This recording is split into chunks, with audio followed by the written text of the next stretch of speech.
bermasalah, yang terlibat pembunuhan, gak boleh dimasukkan dalam kabinet.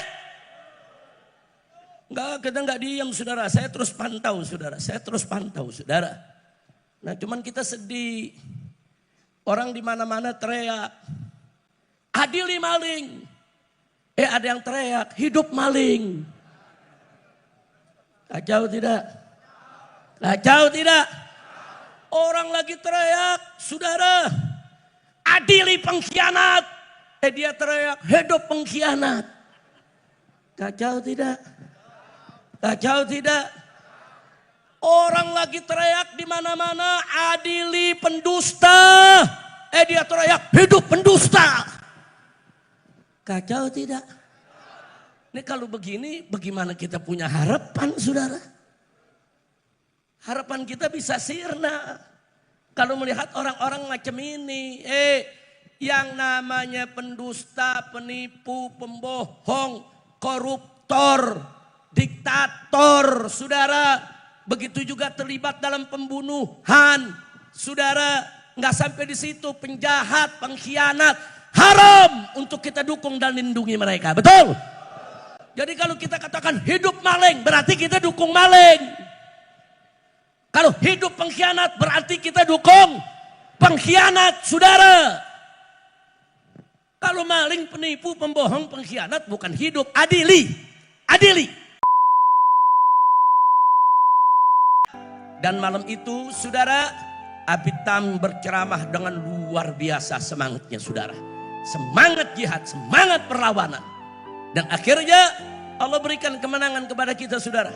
Mereka semua takut. Dan sejak saat itu sampai hari ini nggak ada preman-preman di Purwakarta yang berani kurang ajar lagi kepada habaib dan para kiai, saudara.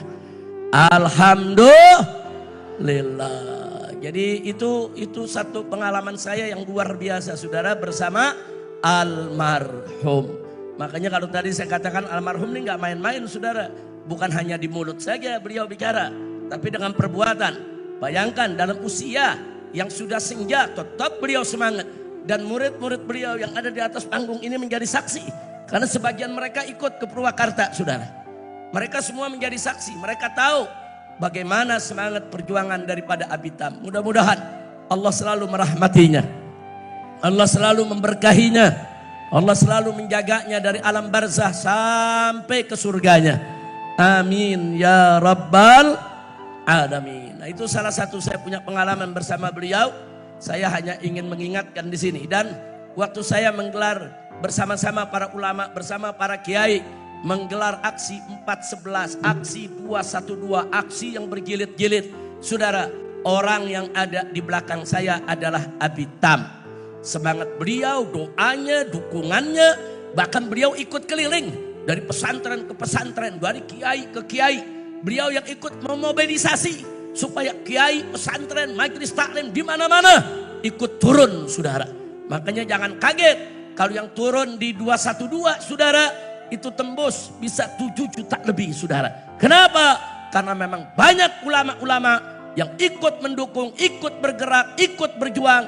Dan di antara yang paling besar jasanya adalah almarhum wal maghfurullah Kiai Haji Muhammad Husni Tamrin Abitam. Mudah-mudahan itu menjadi pahala perjuangannya, pahala jihadnya, pahala yang akan membuat beliau insya Allah masuk ke dalam surga bila hisab.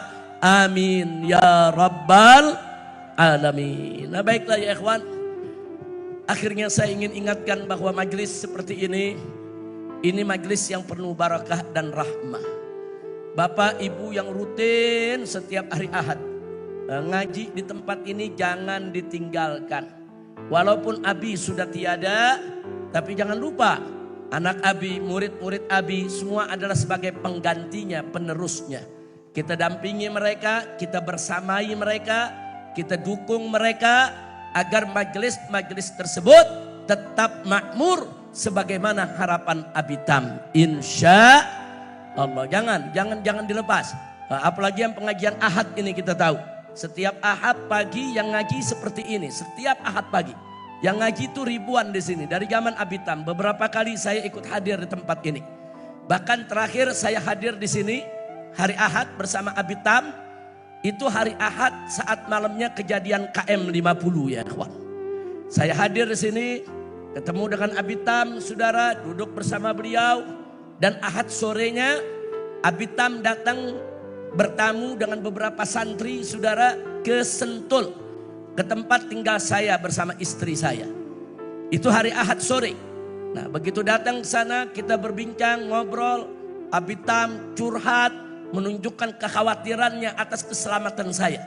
Jadi Abitam semenjak saya pulang, beliau udah khawatir, was-was. Ini bagaimana ini Habib Rizik? Nanti kenapa-napa bagaimana? Nanti keluarganya bagaimana? Jadi betul-betul beliau khawatir. Sepertinya beliau sudah punya firasat ya ikhwan. Ini akan ada hal yang gak baik. Nah, sore beliau datang, kita sholat maghrib berjamaah. Bersama Abitam dan bersama santri-santrinya. Saudara, nah setelah kita selesai sholat maghrib berjamaah, kemudian kami bincang sampai Isya. Habis itu Abitam pulang, jam 10-nya saya berangkat ke Kerawang.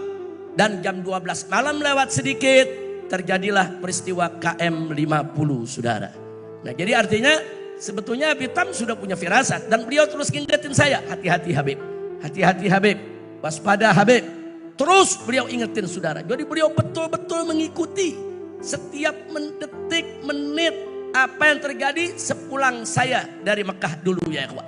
Begitu saya pulang terus beliau telepon. Terus beliau mengasih banyak yaitu isyarat-isyarat. Beliau berikan nasihat-nasihat saudara. Nah, jadi artinya saya punya kenangan yang luar biasa. Di detik-detik terakhir saudara sebelum terjadi KM 50, Abitam yang memberikan isyarat, memberikan warning, memberikan peringatan, saudara, dan akhirnya terjadilah apa yang terjadi. Makanya Abitam begitu kejadian itu beliau cukup shock, beliau sedih luar biasa, ya ikhwan. Apalagi seminggu setelah itu saya di penjara, kemudian sebulan setelah itu FPI dibubarkan, saudara, luar biasa. Abitam sedihnya, terpukulnya. Nah, waktu saya di penjara saya sempat bincang melalui telepon, saudara. Beliau sakit, tidak bisa datang, kita berteleponan dengan Abitam. Kita tanyakan kondisinya. Karena hari-hari terakhir itu Abi memang sempat dioperasi, sakit, kemudian sulit keluar saudara. Tapi komunikasi kami enggak putus. Dan murid-murid beliau, Kiai Khairul dan kawan-kawan semua dikirim saudara. Untuk terus berkomunikasi walaupun saya ada dalam penjara. Nah jadi artinya saya punya kenangan khusus dengan Abitam. Jadi tempat yang saya datangi sebelum peristiwa KM 50 adalah Al-Ihya. Orang yang saya temui, ulama, kiai terakhir yang saya temui sebelum peristiwa KM 50 adalah Abitam saudara. Nah makanya setelah kejadian itu Abitam pesan betul, Habib ini KM 50 gak boleh dibiarkan. Ini KM 50 harus terus dituntut, harus terus dituntaskan. Dan semua yang bertanggung jawab harus diseret ke pengadilan. Insya takbir. Saya mau tanya, jalankan jangan pesan Abitam. Jalankan jangan pesan Abitam. Siap tuntaskan KM 50. Siap tuntaskan KM 50. Takbir. Sallu ala Nabi. Ya, kami akan tuntaskan. Sampai hari ini semua bukti, semua saksi kita sudah kumpulkan. Kita hanya tinggal tunggu momentum yang pas, yang bagus saudara. Agar kasus ini bisa berjalan. Maka itu kita ingatkan saudara. Jangan lupa bahwa kita ini anti kezaliman. Dan kita tidak akan pernah membiarkan kezaliman. Allah berfirman dalam Al-Quranul Karim. Faqala ta'ala. Wala tahsabanallaha ghafilan amma ya'malu dzalimun. Jangan kalian sangka, jangan kalian kira kalau Allah itu ghafil, Allah itu lalai daripada perbuatan orang-orang yang zalim. Enggak, Allah enggak bakal lalai. Allah enggak bakal pernah lupakan itu semua saudara. Enggak, Allah maha adil.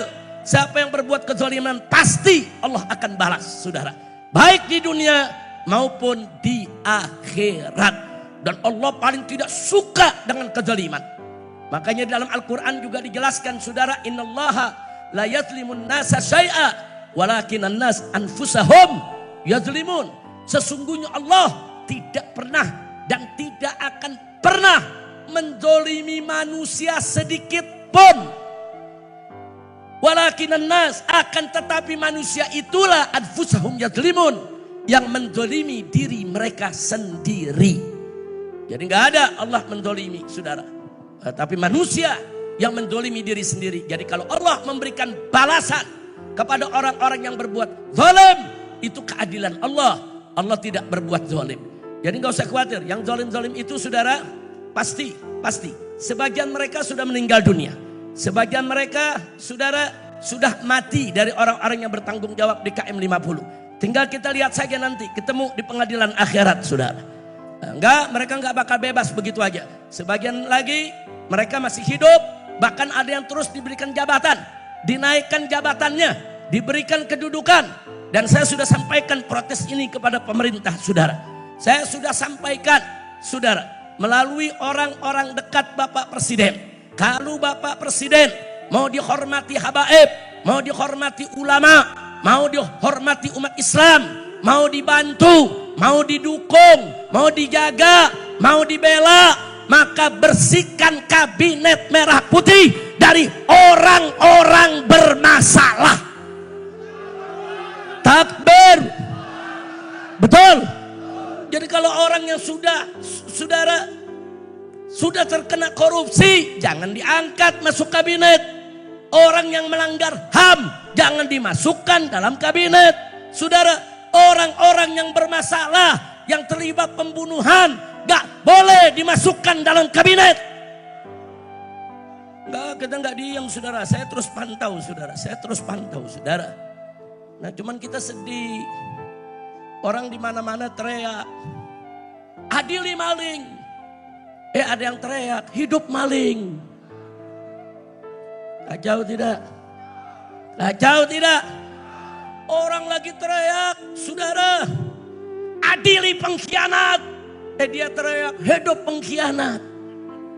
Kacau tidak? Orang lagi teriak di mana-mana, adili pendusta. Dia teriak, hidup pendusta. Kacau tidak? Ini kalau begini, bagaimana kita punya harapan, saudara? Harapan kita bisa sirna kalau melihat orang-orang macam ini. Yang namanya pendusta, penipu, pembohong, koruptor, diktator, saudara. Begitu juga terlibat dalam pembunuhan, saudara. Nggak sampai di situ, penjahat, pengkhianat, haram untuk kita dukung dan lindungi mereka. Betul? Jadi kalau kita katakan hidup maling, berarti kita dukung maling. Kalau hidup pengkhianat, berarti kita dukung pengkhianat, saudara. Kalau maling, penipu, pembohong, pengkhianat bukan hidup. Adili. Hukum mereka. Betul? Takbir. Sallu ala nabi. Makanya saya galing-galing kepala, saudara, ini apa maksudnya? Kok pakai hidup maling, hidup pengkhianat, hidup penjahat? Masya Allah, udah paham semua ya? Terang. Sadayana parantos ngartos. Nyaho.